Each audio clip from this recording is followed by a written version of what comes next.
자, 부활 앤드 회복이라는 주제로 함께 말씀을 좀 보기를 원합니다. 기독교에 있어서 이 부활절은 가장 큰 절기입니다. 왜냐하면 이날은 예수님께서 죽음과 사망의 권세를 깨뜨리시고 저와 여러분들에게 부활의 소망을 주셨고 또 영원한 생명을 주셨습니다. 또 영원한 승리의 날이기 때문에 이 부활절이 가장 큰 절기 중에 하나입니다. 부활절은 우리 그리스도인들의 정체성을 분명하게 보여주고 있죠. 왜냐하면 세상의 모든 종교들은요, 다 절기가 있어요. 어떤 종교도 절기가 없는 종교는 없습니다. 그런데 유독 우리 기독교에만 있는 절기가 있습니다. 그게 바로 부활주일입니다. 예, 다른 종교는 없어요. 그래서 이 부활주일은 우리 기독교를 특정 지을 때 가장 강력하게 말씀할 수 있는 것이 바로 이 부활이라는 단어입니다. 오늘 우리가 믿는 기독교 신앙에 네 가지 큰 기둥이 있어요. 첫 번째 기둥이 뭔가 하면 십자가 구원의 신앙입니다. 예수님께서 십자가에서 나의 죄를 위해서 대속의 피를 흘려주신 그 사건을 우리가 믿음으로 고백하고 나아간다면 우리는 죄사함 받고 구원을 얻는 그 사건입니다. 이게 십자가 구원의 사건입니다. 두 번째 큰 기둥이 있다면 바로 이 부활신앙입니다. 예수님이 부활하신 후에 오늘 저와 여러분들에게 부활의 소망을 주시고 또 이 부활을 통해서 우리가 주님을 경험할 수 있는 이 신앙이 우리에게 두 번째 큰 기둥입니다. 세 번째 큰 기둥이 뭔가 하면 영생의 신앙입니다. 예수 그리스도를 나의 구주로 고백하고 십자가에 달리신 예수님이 부활하신 것을 믿는 자들에게 죽지 아니하는 영원한 생명을 주신 영생의 신앙이 그 안에 같이 포함된 것을 저희가 보게 됩니다. 그래서 요한복음 1장 25절에 이렇게 말씀하시죠. 예수께서 이르시되 나는 부활이요 생명이니 나를 믿는 자는 죽어도 살겠고 이렇게 말합니다. 마지막 네 번째 큰 기둥은요. 예수님의 재림과 천국 신앙입니다. 여러분들이 예수를 믿고 여러분이 이 땅을 살아갑니다. 많은 고통과 눈물과 아픔과 또 주를 위해서 걸었던 모든 걸음을 주님이 재림하시는 그날에 주께서 다 어떻게 합니까? 그 눈물을 씻겨주셔서 위로해 주시고 칭찬해 주시고 맞이해 주신 것이 재림입니다. 그리고 그분과 함께 영원한 천국에서 더 이상 아픔도 없는 눈물도 없는 고통도 없는 슬픔도 없는 그곳에서 하나님의 통치를 받으며 살아가는 바로 이 네 번째 신앙이 바로 재림과 천국 신앙입니다. 자, 안타까운 것은요, 많은 분들이 이 땅을 살아가면서 이 땅에 대해서 너무 많은 것들을 잘 준비합니다. 우린 소위 말해서 노후 대비를 잘하고 있어요. 그렇지 않아요? 그래서 뭐 국민연금부터 해가지고 뭐 보험부터 해가지고 각자 나름대로 사람들은 자기의 노후를 준비하기 위해서 많은 것들을 준비하고 살아가는데 정작 내가 죽어서 가야 될 영원한 내세에 대해서는 전혀 준비가 되어 있지 않다는 겁니다. 많은 분들이 눈에 보이는 이 땅에 눈에 보이는 현실 세계에만 많은 준비를 하고 살아가요. 그래서 여기에만 모든 온 에너지를 100% 쏟아 부으고 있지만 막상 죽음에 대해서는 별로 그렇게 생각이 없는 것 같습니다. 그래서 많은 분들이 왜 죽음에 대해서 두려워할까? 막상 두려움이 있습니다. 죽으면 끝이라고 생각합니다. 그렇지가 않습니다. 왜 그런 마음이 생길까요? 예수님 부활에 대한 확신이 없기 때문에 많은 분들이 눈에 보이는 이 세상이 전부인 것으로 믿고 살아간다는 그 안타까운 현실이 그 속에 있다는 것이죠. 로버트 폴검이라는 분이 쓴 책에 이런 책이 제목이 있습니다. 제 장례식에 놀러 오세요라는 책이 있는데요. 실화입니다. 마사 카터라는 할머니의 얘기인데요. 이분이 사람은 살다 보면요, 내가 이제 곧 얼마 살지 못하고 이제 죽을 수 있겠구나 하는 것을 직감할 수 있는 예민한 그 감성들이 있어요. 근데 이 할머니가 내가 곧 얼마 후에 나는 이제 이 땅을 떠날 수 있겠구나 생각해서 유언서를 작성하게 됩니다. 근데 그 유언서에 이렇게 썼어요. 여러분, 제가 죽으면 절대로 시꺼먼 옷 입지 마세요. 흰색 옷 입지 마세요. 제가 죽으면 아주 최고로 화려한 옷을 입고 저에게 와주세요. 그리고 슬픈 그런 노래 부르지 마세요. 저는 하나님의 나라로 가니까 가장 축제고 기쁨이고 한이고 그런 즐겁고 행복한 노래를 불러주세요. 천국 환송 노래를 불러주세요. 그렇게 유언서를 작성합니다. 실제로 이 할머님이 이제 죽은 후에 많은 하객들이요 그 유언서에 따라서 최고로 화려한 옷을 입고 그 장례식에 와가지고 한마디로 축제가 되어버렸습니다. 그냥 콘서트가 되어버린 거예요. 축제하고 춤추고 그 할머님이 천국에 갔다는 그 사실을 환송하면서 노래 부르면서 기뻐하면서 그렇게 보냈다고 합니다. 근데 그 마사 카더 할머니가 그 유언서 인사말에 이런 말을 썼습니다. 나는 이 땅에 살아가며 예수 안에서 참 멋진 인생, 참 행복한 삶을 살았습니다. 내가 이렇게 주님 안에서 행복한 인생을 살아갈 수 있도록 이끌어주신 우리 교회 목사님께 감사를 드립니다. 내 인생의 가장 중요한, 내 인생의 가장 신앙의 리더였던 목사님을 만난 것이 내 인생의 최고의 축복이었습니다. 이렇게 고백을 합니다. 그런 후에다 또 나와 더불어 함께 나를 섬기고 나를 사랑했던 우리 서만은 함께했던 성도님들을 기억합니다. 내가 그들을 섬겨주고 그들을 사랑해 주었고 그들 또한 나를 섬겨주고 나를 사랑해 주었다는 그 사실은 절대로 나는 잊지 못할 것입니다. 내가 죽은 후에 천사가 내 손을 이끌고 하늘로 올라갈 것입니다. 천국문에 다다르면 저는 그때 이 땅에 남아있는 우리 성도들을 위해서 나는 기도할 것입니다. 한 분 한 분에서 기도해 줄 것입니다. 그러면서 마지막 일에 썼습니다. 여러분, 우리 다시 만날 그때까지 안녕히 계십시오. 여러분을 진정으로 사랑하는 마사 카터 이렇게 썼습니다. 실화예요. 실제로 있었던 사건입니다. 네. 오늘 이 할머님은 이 부활에 대한 신앙과 영생을 분명히 알고 있었습니다. 죽음이 두렵지 않았습니다. 전 여러분 모두가 오늘 이 예배는 여러분 모두가 이런 신앙들을 다 소유하시기를 축복을 드립니다. 네. 여러분에게 영원히 보장된 나라가 있음을 믿으시기 바랍니다. 네. 이 부활은 단순히 하나의 어떤 축제고 쇼가 아니라 우리 모든 사람들에게 영원한 내세가 있고 여러분 모두에게 영생이 있음을 알려주는 것이 바로 부활이에요. 그런데요, 단순히 영원한 내세를 가는 것으로 끝나는 것이 아니라 이 부활은 지금 살아있는 우리들에게도 이 영향력을 주고 있다는 것입니다. 오늘 본문은 그런 관점으로 보기를 원합니다. 자, 오늘 본문은 천사가 무덤에 찾아온 두 여인을 만나서 예수님의 부활을 증거해 주죠. 그리고 제자들을 만나러 달려가는 그 여인들을 예수님이 직접 부활하신 예수님이 만나 주십니다. 다시 말하면 이 두 여인은요, 완벽하게 부활하신, 죽었다가 살아나신 예수님을 최초로 만난 목격자들이 바로 이 두 여인입니다. 그 여인은 엄청나게 영광스러웠을 것입니다. 그 두 여인의 이름이 뭘까요? 오늘 본문 1절에 보니까 뭐라 나와요? 막달라 마리아와 그 다음 다른 마리아 이렇게 나와 있죠. 그런데요, 제가 한 가지 의문이 생겼어요. 왜 주님께서 3년 동안이나 예수님과 함께 동고동락했던 12제자 중에서 특별히 수제자 베드로, 요한, 야고보 이 세 사람은요, 예수님이 가장 중요한 일이 있을 때 꼭 데리고 갔었는데 왜 이 제자들에게 먼저 나타나지 않으시고 이 여인 두 명의 여인에게 먼저 나타날 수밖에 없었을까? 이유가 무엇이었을까?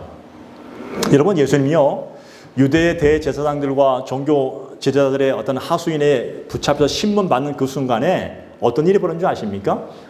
예수님의 수제자 이 베드로가 바로 그 전날에 성만찬 그 시간에 이렇게 고백하죠. 주님, 나는 절대로 주님을 버리지 않습니다.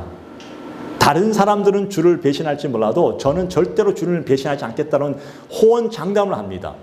그런데요, 다른 제자들도 동일하게 그렇게 장담합니다. 그런데 그 다음날 예수님이 딱 잡히는 그 순간 제자들이 다 도망가 버렸습니다. 무서워서. 더군다나 베드로는요, 바로 그 신문하는 장소에서 한 여종이 너도 그의 제자가 아니냐 했을 때 부인하게 됩니다. 3번이나 부인하는 그런 모습을 보여줍니다. 그리고 예수님이 십자가에 못 박히는 그 순간에도 멀찍이 다 도망가 버렸는데 이 두 여인은 도망가지 않았어요. 막달라 마리아와 다른 마리아. 이 당시 이 이스라엘에는요, 이 마리아라는 이름이 되게 흔한 이름이에요. 그래서 막달라 마리아, 마리아 자주 나오잖아요. 이 두 여인은 예수님이 십자가에 골고다 언덕길을 걸어가는 그 길을 함께 걸어갔고 십자가에 달려 그 죽음의 순간까지 임종까지 함께 가장 처절하게 가장 슬프게 가장 고통스럽게 그 예수를 바라보면서 함께 그 자리에 있었습니다. 그리고 예수님이 죽으실 때에 죽으신 다음 그 다음 안식일이 지나고 부활주일이 되었을 때에 가장 먼저 예수님의 그 무덤으로 달려왔던 여인도 이 두 여인이었습니다. 예수님의 죽은 시체를 어떻게 한다고요? 향품으로 씻겨내기 위해서. 무슨 얘기일까요? 두 여인은요, 예수님을 누구보다 사랑했습니다. 이유가 없었어요. 누구보다 사랑했어요. 아니, 다른 제자들은 3년 동안 주를 위해서 열심히 모든 기적과 이적을 경험했는데도 불구하고 이 두 여인은 그런 것조차 별로 없었어요. 그런데도 불구하고 예수님을 너무나 사랑해서 끝까지 예수와 함께 하기를 원하십니다. 그래서 예수님이 가장 먼저 그들에게 보여주셨습니다. 다시 말하면 부활 사건을 최초로 목격한 여인이 바로 두 여인입니다. 요한복음 14장 21절에 보면 성경이 이렇게 말씀하시죠. 나를 사랑하는 자는 내 아버지께 사랑을 받을 것이요 그리고 나도 그를 사랑하여 그에게 나를 나타내리라. 사랑하는 자에게 자신의 모습을 나타낸다고 성경은 그렇게 증언해주고 있죠. 더 나아가서 부활하신 예수님을 최초로 육신을 만진 사람들도 이 두 여인이었습니다. 오늘 성경에 보니까 예수님의 발을 붙잡고 최초로 만진 거예요. 최초로. 엄청난 영광을 누린 거예요. 그리고 예수님께서 말씀하시죠. 이제 너도 천사가 말한 것처럼 갈릴리로 가라고 이렇게 명하게 되죠. 왜 예수님께서 갈릴리로 가라 했을까요? 여러분, 예수님이 처음으로 복음 전파한 곳이 바로 갈릴리예요. 그리고 최초로 제자들을 부르신 것도 갈릴리예요. 그래서 지금 제자들이 다 도망갔는데 그 제자들을 절대 외면하지 않으시고 다시 그들을 회복시키기 위해서 갈릴리로 먼저 가셔서 제자들을 다시 너희가 나를 만났지 않으니 그 장소 처음으로 나를 만나고 나의 고백을 하고 나를 따라왔던 바로 그 장소에서 그들의 믿음을 다시 회복시키기 위해서 가신 거예요. 오늘 여러분의 갈릴리는 어디입니까? 오늘 여러분이 처음 복음을 들었던 장소는 어디입니까? 그것이 갈릴리입니다. 그것이 교회일 수도 있겠고요. 그것이 여러분의 어떤 다른 가정일 수도 있겠고 어쩌면 사회일 수도 있겠고 어떤 곳이든 관계없습니다. 여러분이 처음으로 복음을 들었던 바로 그곳이 여러분의 갈릴리예요. 처음으로 예수를 만난 장소입니다. 오늘 그 예수님이 갈릴리로 가라 하시면서 그냥 가게 하신 것이 아니라 이 두 여인에게 무엇을 주시기를 원했냐면 오늘 이 세 가지입니다. 첫 번째는 뭘 줬냐면 큰 기쁨을 주셨습니다. 자, 본문 8절입니다. 같이 한번 읽어볼까요? 본문 8절 말씀. 자, 시작.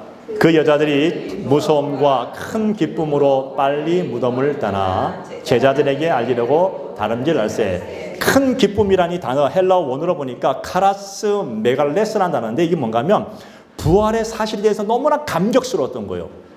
너무나 감격스러워서 입술로 표현할 수 없으니까 그게 몸으로 드러난 거예요. 너무나 큰 기쁨과 감격이에요. 이거는 표현할 수 없는 마음이에요. 천사로부터 예수님의 부활 소식을 들었을 때 너무나 큰 기쁨이 임했는데 실제로 예수를 만나니까 이거는 상상할 수 없는 기쁨이 생긴 거예요. 예. 왜냐하면 이 두 여인은요. 예수님이 이미 죽었기 때문에 십자가에서 죽는 사건을 생생하게 목격했기 때문에 너무나 큰 고통이고 슬픔이 아니었습니까? 그런데 예수님이 살아났다는 거예요. 또 그분을 만났다는 거예요. 그러니까 그 마음속에 엄청난 큰 기쁨이 생길 수밖에 없는 거예요. 예. 한편으로는 두려웠고 무서웠어요. 그러니까 본문에 뭐라 나옵니까? 이렇게 나오잖아요. 무서움과 큰 기쁨으로. 두려움과 무서움이 있었지만 그 두려움과 무서움보다 더 큰 기쁨으로 부활의 소식을 들음으로 인해서 그 마음이 생겨났다는 겁니다. 여러분, 부활하신 예수 그리스도를 만나면 오늘 저와 여러분의 삶 속에 이 세상에 줄 수 없는 큰 기쁨이 임하게 될 줄로 믿습니다. 바울과 실라는 예수를 전하다가 감옥에 갇혔습니다. 이 감옥이 요즘 그런 교도소가 아니에요. 지하 감옥이에요. 그 음습한 곳에서 한밤중에 그들은 뭐 했습니까? 주님을 찬양했던 거예요. 옥문이 열린 역사를 보게 됩니다. 왜요? 부활하신 예수를 만났기 때문에. 실제로 사도 바울은요, 담메색 도상에서 예수를 만난 이후에 그는 이렇게 고백하게 됩니다. 주 안에서 항상 기뻐하라. 내가 다시 말하노니 기뻐하라. 주 안에서 기뻐하래요. 세상에서는요, 기뻐할 만한 조건이 있어야 되는 거예요. 무언가 합격하고 뭘 사고 뭘 이루면 기뻐하지 않습니까? 그런데 오늘 주를 만난 그 사실이 너무나 큰 기쁨으로 임한다는 겁니다. 여러분, 혹시 여러분의 삶 속에 혹시 기쁨을 잃어버리진 않았습니까?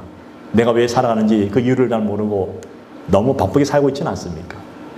혹시 여러분의 인생 속에 너무나 근심과 고통과 어쩌면 여러 가지 염려가 그 속에 있지는 않습니까? 오늘 저는 여러분들이 오늘 이 시간 예수님이 이곳에 자정해 주셔서 여러분의 삶 속에 이 세상이 줄 수 없는 이 모든 슬픔과 염려와 두려움과 문제들을 뛰어넘는 모든 것을 다 수용할 수 있는 큰 기쁨이 여러분의 삶 속에 임하기를 축복을 드립니다. 아멘. 믿음으로 믿으시길 바랍니다. 아멘. 주께서 반드시 주실 점이 있습니다.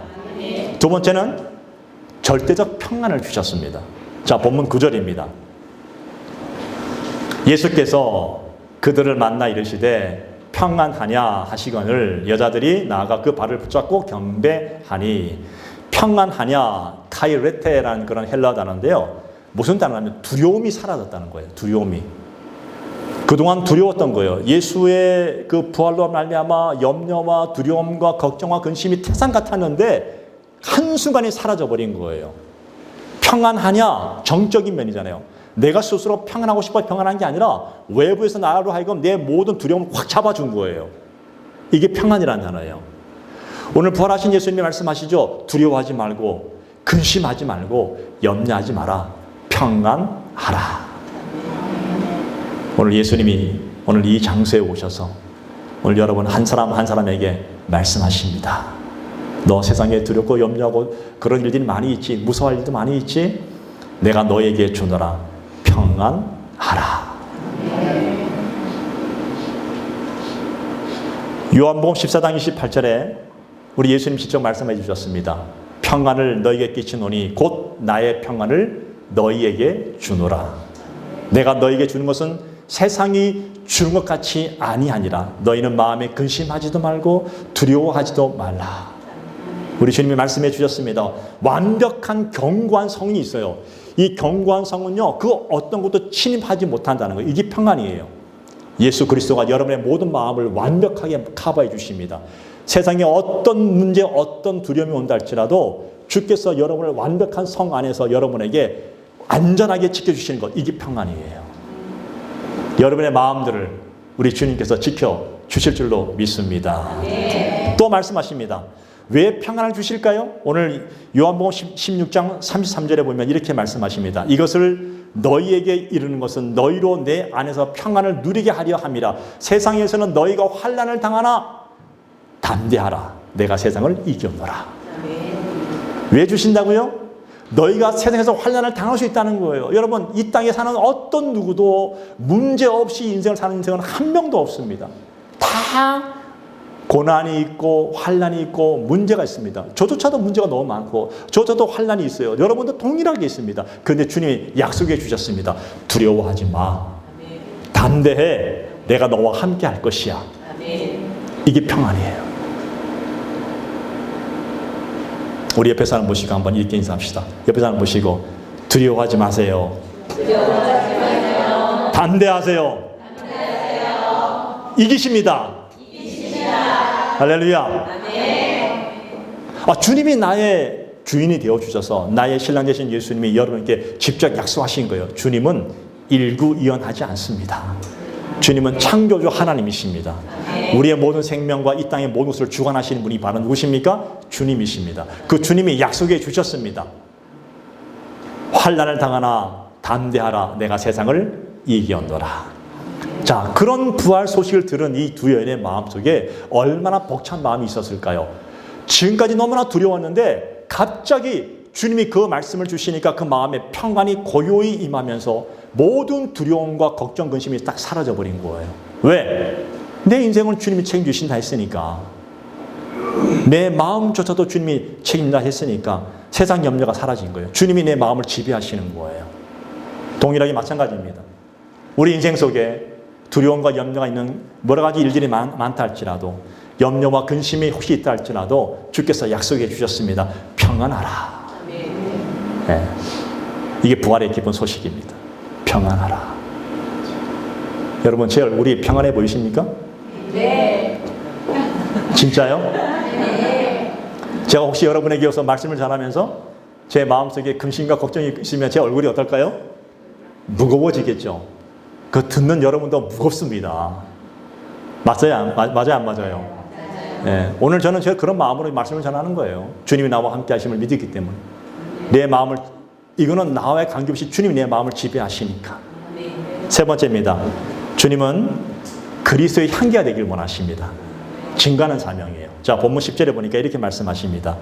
이에 예수께서 무서워하지 말라. 가서 내 형제들에게 갈릴리로 가라 하라. 거기서 나를 보리라 하시니라. 자, 가라, 하라 두 단어 나와요. 원어로 히파게테 아펜게일 라떼라는 단어인데 이게 좀 어려운 단어인데 이런 얘기예요. 떠나서 전해라.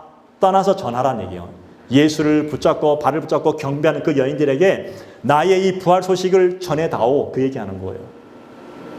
예수님의 부활 소식을 들은 이 여인들의 마음에 주님이 그냥 가만히 있는 것이 아니라 그 소식을 듣고 이제 흘러보내라는 거예요. 어떻게? 나의 부활을 전하라는 거예요. 누구에게? 제자들에게.